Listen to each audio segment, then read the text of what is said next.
CX90, all new from Mazda. This is Corey. I'm Felix. Thank you. Welcome back to Car Brand Infos.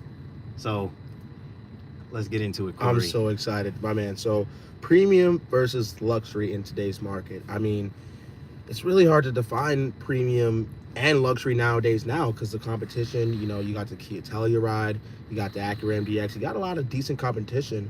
But what Mazda has done with this particular CX90, in fact, this is Mazda's largest platform and Mazda's new flagship, the CX90 replacing the CX9. Um, if you were to take the badge of this vehicle right now, it'd be very hard to tell the differentiation between this or the BMW X7. This isn't a European car, but what they did and offered, I call it luxury. Make a combination of premium and luxury for the price. What do you think, Felix? I Well, love for, this. for me, there is a definition between the two. There is no doubt that Mazda has raised the bar with this vehicle.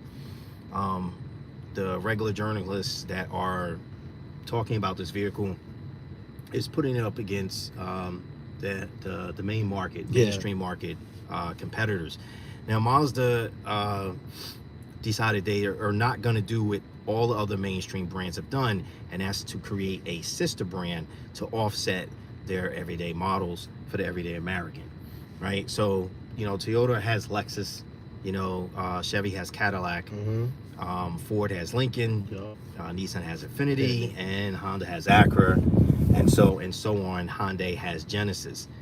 So Mazda decided, let's not just go and invest and create a whole new Brand, yeah. factory, a separate line, separate dealerships around the country.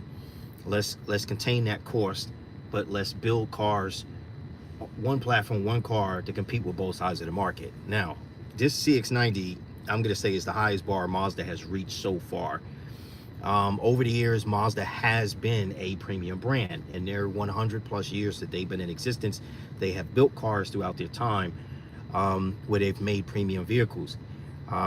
They once upon a time did try to make an off-brand, Oh, really? a higher brand, and that did not work well for them. So there's another reason why they've been reluctant to do that again. Um, this is smart for them. They can control the cost without having a whole bunch of overhead by making a sister brand, but maybe a change with badge might Yeah, might change things for them. But I kind of like their philosophy: one absolutely. brand, one car. Like BMW and Mercedes, they're one brand, one car basically. So they don't have off brands that they're Yeah, making. It's just them. I really Um, respect that. so Mazdas also have always flirted with the idea of European right type engineering, and Absolutely. they do it really well for a Japanese make, better than Lexus any day of the week when it comes to really trying to match your European cars as far as their driving and their ability. I mean, when you speak about European driving and like drivability and capability on paper, quote me if this I'm wrong. If you look on paper of the CX90 specs, inline-six, rear-wheel drive bias platform, all-wheel drive, isn't that kind of ring a bell like the Mercedes GLS platform Oh, well, exactly. type? I've looked at the dimensions of this vehicle versus the GLS. Although nobody in the press is talking about it, this car is built very similar to the specs of the GLS. I mean, down to zero point 0.5 Really? in measurements in some shape or form. Inline six, Mercedes have a 3.0 inline six turbo. Mazda made a 3.3 inline six turbo. So it just goes to show you that these guys are really trying to step up and compete. Now, this doesn't take anything away from the mainstream brands. It's just that when consumers come to Mazda, the outlook needs to be, well, I know I'm stepping up to a better quality vehicle. Absolutely. Now, the quality that Mazda is using is right there with the luxury brands. Um, and to signify what premium means, right? You got Volvo premium, you got Buick premium, you have Lincoln premium, you have Infiniti premium, you have Genesis. Acura premium, you have Genesis premium. What you have for luxury is Cadillac, Mercedes, BMW, Rolls-Royce, Bentley. It's different. Those brands are on your luxury side. Those are real luxury brands. You know what you're getting, because I have clients have absolutely brought up Lexus versus Mercedes. There's a big difference between a Lexus and a Mercedes. Hands down. So, from construction, the way it was built. right. But at the end, yes, similar platforms in terms of, on paper, the specs and dynamics. But what I really appreciate and love from Mazda is, although not only Mercedes are poking at, if you look at the BMW X7, even the color that the BMW X7 has, the Amatron metallic, it's so close to the Artisan Red of Mazda. So close. Right. So Mazda has been dabbling over the last few years with this high-tech painting that they've been doing. And just to give customers an idea, or folks out here the idea what that means for you.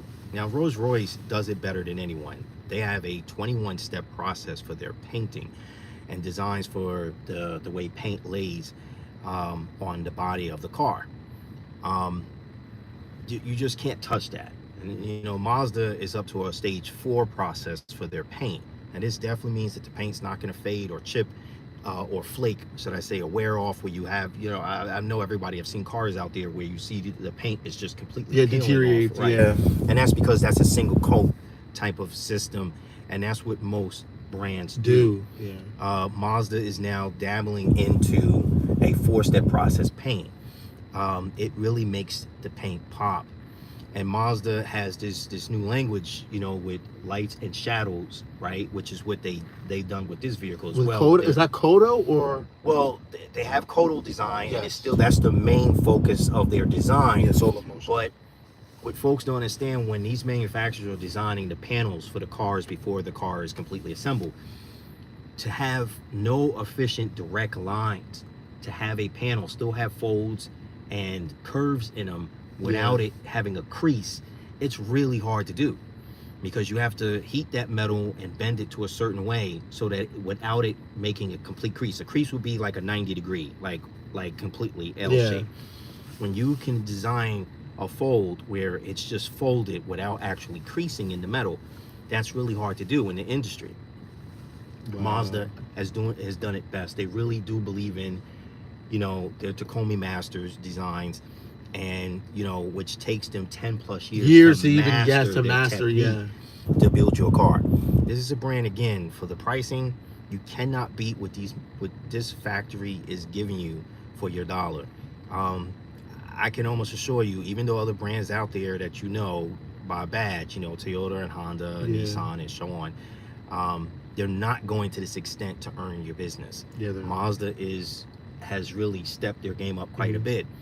And they're dabbling into the luxury market without really officially declaring herself a luxury brand. I mean, even you said premium. I mean, I know our next topic is going to be diving into the X7, but I have recently discovered that Mazda's been partnering with Bose for over 30 years, even the RX-7. Right. So premium sound, I mean. Look, Mazda's not the only folks that use Bose. A lot of the auto industry use Bose. They also, you know, brands use Harmans and Alpine and things of that nature.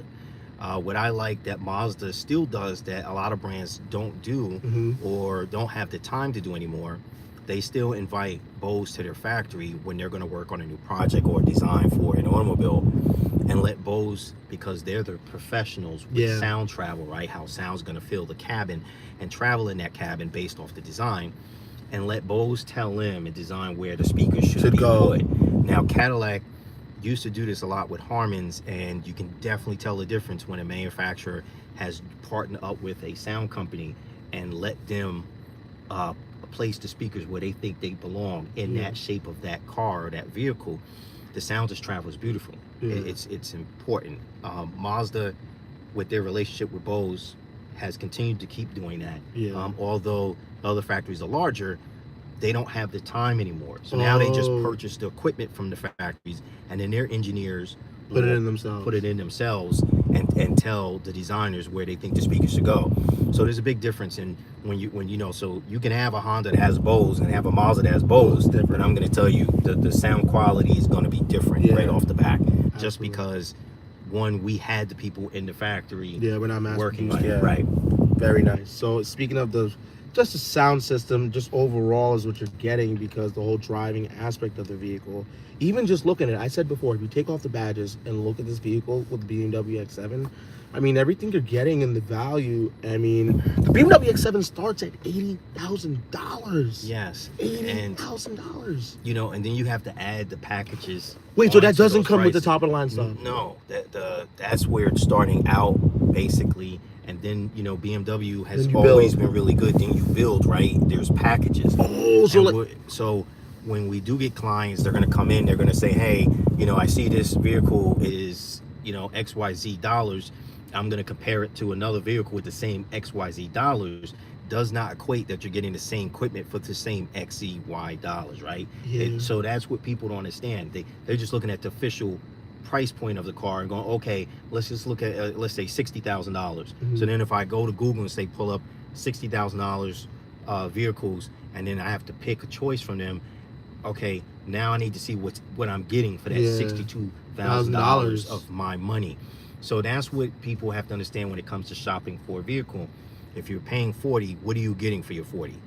If you're paying 30, what are you getting for your 30?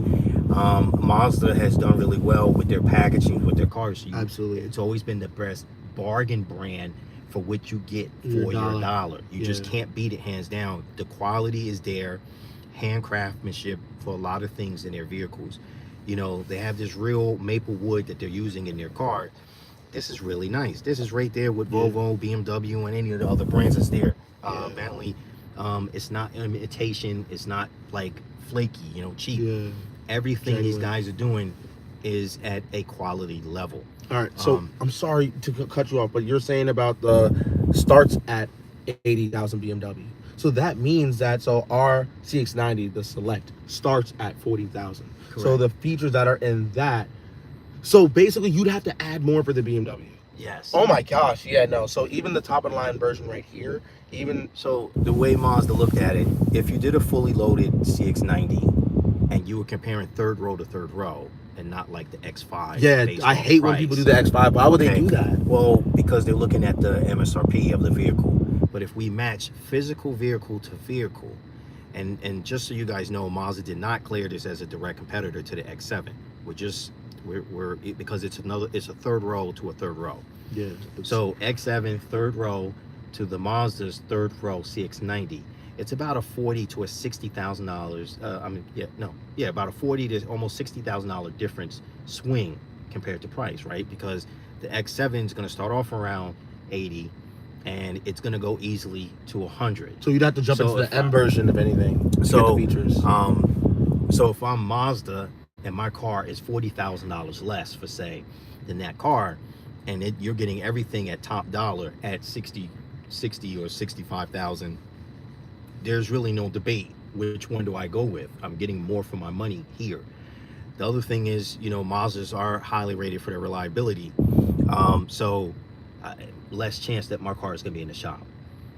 What I'm suggesting, folks, is basically for dollars and cents, if you have the funds to be able to afford vehicles in that class, this is the best bargain you can get. I mean, not even bargaining. I mean, okay, so we know that it's not a Mercedes, but the class that even if it's in, like, this smashes, no offense, I don't want to like be mean to other competitors, but this smashes the Honda, this smashes the Kia in terms of like looks. I feel like refinement, inline six, everyone's doing the V6, everyone's bandy dandy doing that. We're different. Well, actually, the industry, it's funny because when Mazda made the CX9, the CX9 was a 2.5 liter turbo, and they had gotten criticized for a really long time for having a 4-cylinder turbo in that size of a vehicle, right? And it had power, it moved, it was pretty quick. It's the move, I think. 6.9 seconds from 0 to 60. It was pretty quick for a 4,500 yeah, pound 320 vehicle, pound of torque. But now what we see, Mazda's moved on from that. They now created a European type style engine, an inline six, and it's not very, people may be asking, what's the difference? Why everybody keep making a big deal about an inline six? Now, inline sixes back in the day were really strong motors for a lot of manufacturers. They died off and everybody started making a V6. And the difference between a V6 and an inline six is that the pistons are, or the inner workings of the engine is straight in a straight line. It's a little bit smoother as the crank swings and goes up and down, up and down. You can deliver more power out of these motors. When they went to V6, it was the base to save on space because inline sixes are long.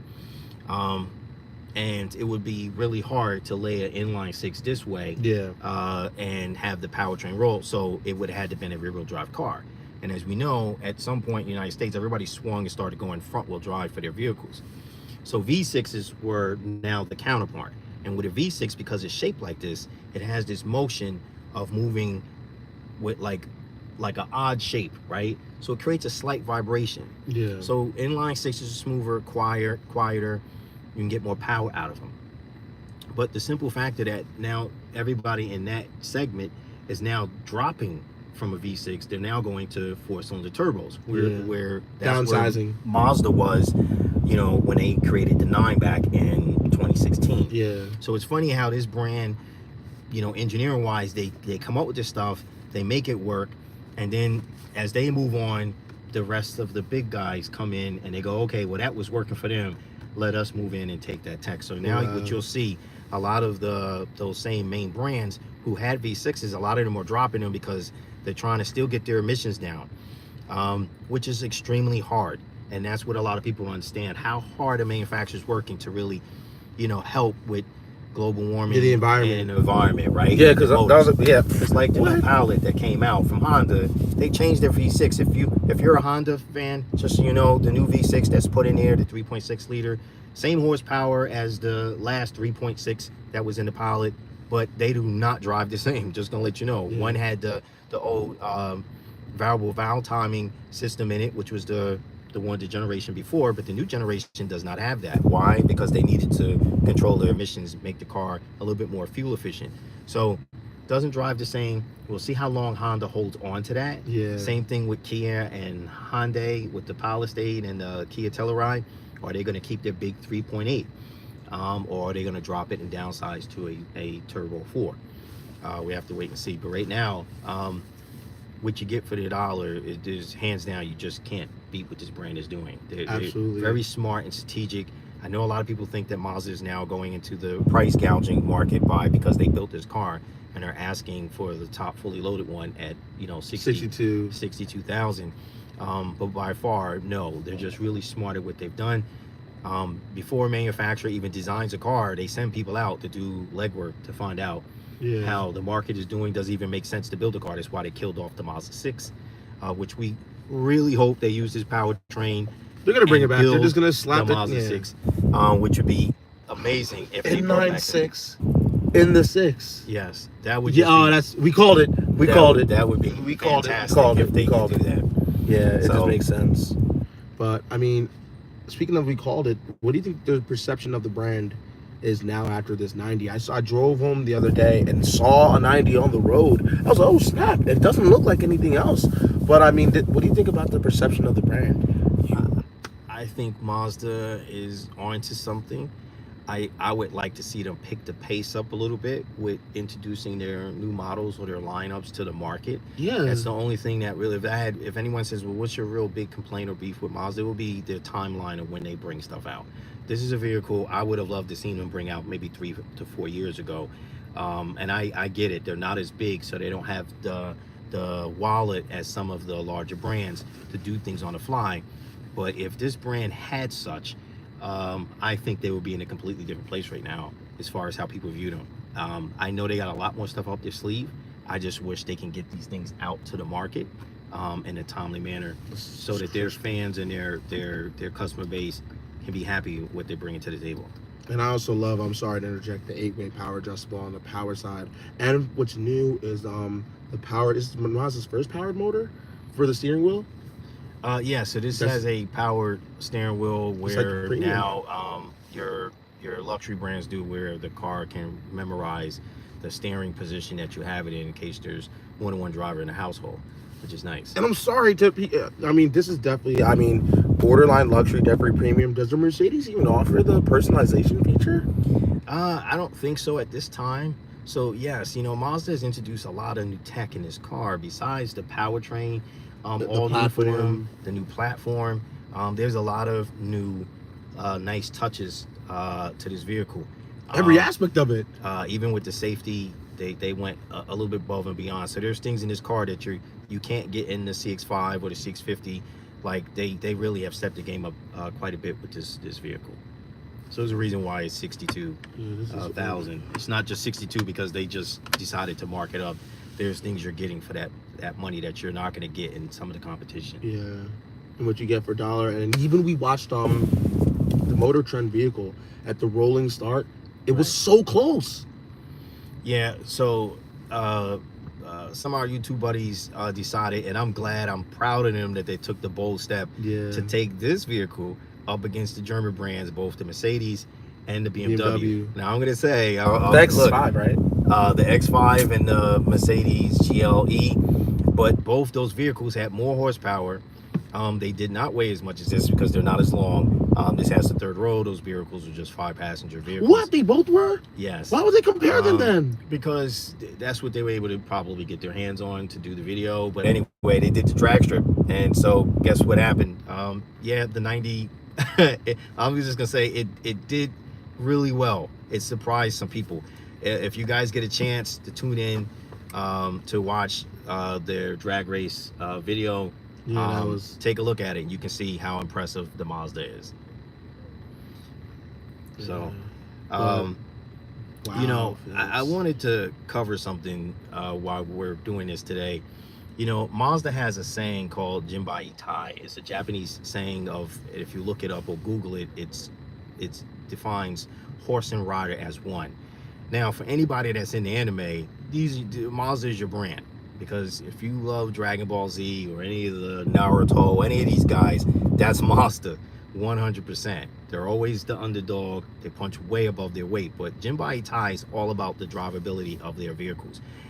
It is a technique that is really hard to pull off. First, so let me just describe.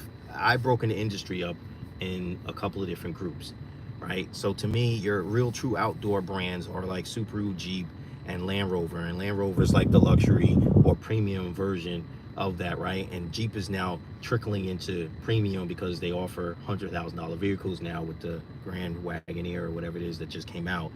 But those are your off-road ones. Your brands that deal strictly with drivability is Porsche, Beamer, and Mazda. These brands have mastered chassis and handling and performance of how these things corner and handle. You're not going to find brands that do it better than those three. 100%, those brands are the ones who, if you want something that can literally take corners, it's going to be one of those three brands that can actually out-corner the competition. And that goes to Mazda's C.B.I. Now, as you know, this is a Japanese make. Mazda does not build out of where the rest of the brands are built out of in Japan, out of Tokyo. Mazda is built out of the northern part of the island, in Himajira. Yeah. And they really fixate themselves on how different they are than Toyota, Honda, and Nissan, which is your three major Japanese brands and were built out of Tokyo. They really go back to their glory samurai days. It's a culture thing for them. And for them to believe in their minds as engineers, or if you're a new engineer going through the process of getting hired by Mazda, there's tough standards to get in to even be an engineer to work for Mazda. They have the longest tenure as far as people they have at the factory working for them. This brings quality because the wisdom, these guys are great with their hands, amazing. But to take what a rider does on a horse, and for people who know horses or ride horses, you know a horse will adjust to the rider, whatever the rider's doing, right? So back in the samurai days, if these guys were in war and combat, you had guys riding that had bows, you had swords, right? And they're fighting, but the horse would always adjust. Now, you take that same logic and try to apply that to a mechanical situation, which is really difficult because a horse is a living thing, a car is not. And these guys somehow figured out a way to breathe that into a mechanical machine to have the car adjust according to the rider, right? So when you get in their vehicles, they're all about driving positions. They're all about handling and performance. everything Can't buy about that, it. yeah. The closest thing I'm going to tell you, if you haven't ever been in a Miata or drove a Miata, that is a living car. Anyone who has had them and those who own them, they know, they will vouch for it. The car handles and performance is just incredible. Wait, is it true, Felix, because you said Miata, I don't want to lose this thought. Is it true that the car is unbalanced until you get in it? Yes. So Mazda has designed the car so that it will become balanced as soon as the human body gets into the vehicle. And this is what I mean. The techniques that they use is not being used by your mass production brands. One, those brands don't have the real time to produce things like this. They just don't. They're Just making, putting out, they're just putting out you the know, numbers. just in the United States alone, you know, these guys are producing, you know, millions of units here. Mazda does not sell anywhere near that, not even 500,000 units here in the United States. They're only putting out about 300,000 units here in the United States. So that makes a lot of other brands much larger than Mazda. So when that's being said, if I'm Toyota and I got this giant factory and I'm producing, you know, 11 models for the public here, and I'm selling almost 3 million units in the United States, you think I have time to have a team set up in a factory, building a car, trying to push our culture and our way of life into a car, breathe into a product? No, we got to get these things out, right? We got to make that money. The next Camry design, the next RAV4 design. Same thing with Honda. We don't have time for that. At this point, our company is so large that we don't have the time to invest. And we're still going to give you a fantastic product, but it's not going to be at the level that a small Mazda company can turn around and do something, or a Tesla company that's small and turn around and do something. You got small companies, and these guys are really trying to compete. They got to do something different than everybody else. This is that brand, 100%. You come to a Mazda dealership, you feel it from the minute you walk through the building. For those who have redesigned their building so far, Mazda has intended to have all their stores revamped and to have this look. So when you walk through the door, through some of these stores, they are gorgeous. They show premium from the minute you walk through the doors. Service departments, they're getting to that luxury level, right? The showrooms are just gorgeous, and now the product was always there, but now they're starting to really craft their product to that level as well. So look forward to what Mazda got coming down the road, which is the next vehicle is going to be the CX90, which is either a shorter version of the 90. Passenger? It's going to be a 5-passenger. Oh yeah, or it'll either be the same length but just a 5-passenger. So same powertrain, probably a little bit more sportier. When's that coming out? That's supposed to come out sometime this year. Oh, fall. So look forward to the new design and new SUV hitting the market. I do believe that's going to be a very popular truck for Mazda. To replace the CX-5? Don't know if it really is going to replace the CX-5. The CX-5 is a little bit on the small side. It's a compact, although the 5 does need a replacement. And I don't know what Mazda's plans with that. I'm kind of hoping they either have something up their sleeve for the 5. But if they are going to do a replacement, it's either going to be the 50 or the 70 is going to be its replacement. If I had to guess, I would probably say the 70, even though it's much bigger, would be the 5's replacement, because it's really a luxury vehicle, whereas the 50 is more of an outdoor competitive type of vehicle. So the 50 is very nice. I would probably say one of the best handling SUVs on the market for what it brings to the table. Too bad it doesn't have this powertrain in it. That would be amazing if they were able to offer something like this in the 50. The turbo's good though. So nice, Felix. So you guys got to come to a Mazda showroom, check out the 90, go for a drive in it. Hopefully you guys fall in love with it and like it. For those coming from the premium side of the market, you have a new competitor now on the market that you can probably save some money buying a Mazda versus your Beamers. And like I said, if anyone's going to be anywhere close to BMW's drive, it's going to be a Mazda first, because you're not even Mercedes. That's not their forte. It's just not. Beamer has always been, as they put it, the ultimate driving machine, right? I'm going to say Mazda is the driving machine, because everything is about the driver with this brand. Everything. So nice. Thank you guys for tuning in to see us today. My man. This is Corey. Hey. And you know, I'm glad we were able to talk about premium versus luxury. Nice. That was, if again, take the badges off and look at this vehicle. Look at the colors. Look at the specs. Luxury, if you ask me. Yeah, especially for the dollar.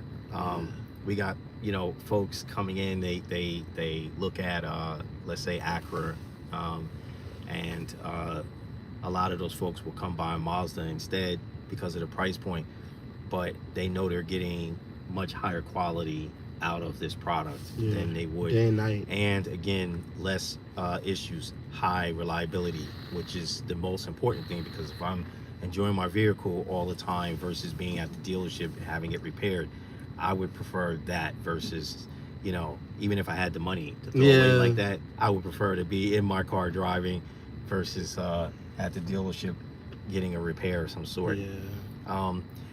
So the next time we will be doing a video, hopefully it'll be in the CX90 doing a drive, so you guys can take the journey with us and see how this vehicle rides and handles and performs out on the road. So thank you guys again for tuning in. We were live. Oh yeah. And enjoy. Take care, guys. Oh yeah, my man. That was fun. This 90's nice, man. Holy